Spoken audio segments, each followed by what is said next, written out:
fato da pessoa ser homossexual pode ter alguma relação com vida passada? Olha, na Revista Espírita de 1866, de janeiro, acho que eu disse isso até quando eu estive aqui anteriormente, tem um artigo que Allan Kardec escreveu que tem o título As Mulheres Têm Alma. E lá nos 4 últimos parágrafos desse artigo, que você pode pesquisar no Google, Revista Espírita, 1866, janeiro, As Mulheres Têm Alma, é o artigo. Em que Allan Kardec fala com muita propriedade, e isso é muito positivo, ele diz que o espírito que vem reencarnando reiteradas vezes no mesmo gênero, se ele reencarna, volta à vida física num gênero diferente, ele reencarnou como mulher várias vezes e volta agora como homem. Ele pode guardar no seu psiquismo alguns hábitos, alguns resquícios das encarnações passadas. Ocorre é que nós aqui, por um atavismo preconceituoso, costumamos demonizar as pessoas que são homoafetivas. E isso é um erro muito grave. Nós ainda estamos longe de ter a capacidade de amar as pessoas ou de olhar para os nossos semelhantes com empatia, entendendo que as experiências homoafetivas ou heterossexuais são experiências evolutivas. O que nós vamos fazer dentro desse contexto, se eu sou um heterossexual promíscuo, evidentemente que eu resvalo em vícios, em doenças, em processos obsessivos.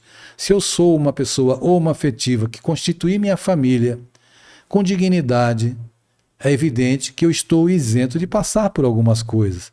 Então, a gente localiza o caráter das pessoas na genitália. Isso é um erro infantil.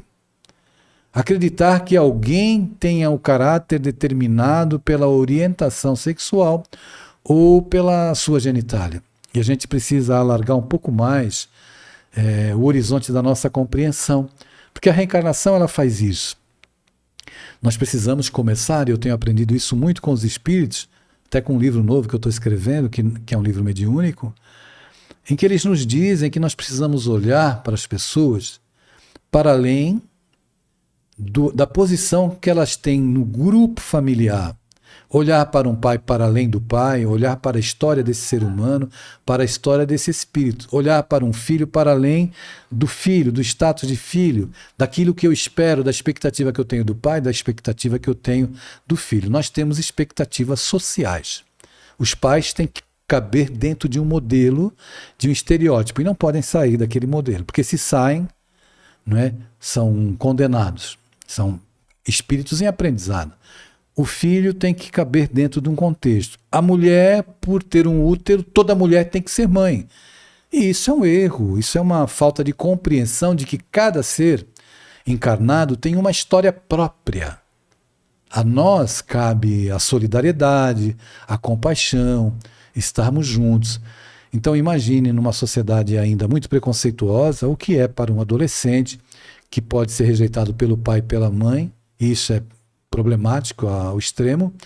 Quando a sociedade nos rejeita, a gente sofre, mas quando os nossos pais nos rejeitam, é como se nós experimentássemos uma sentença de morte.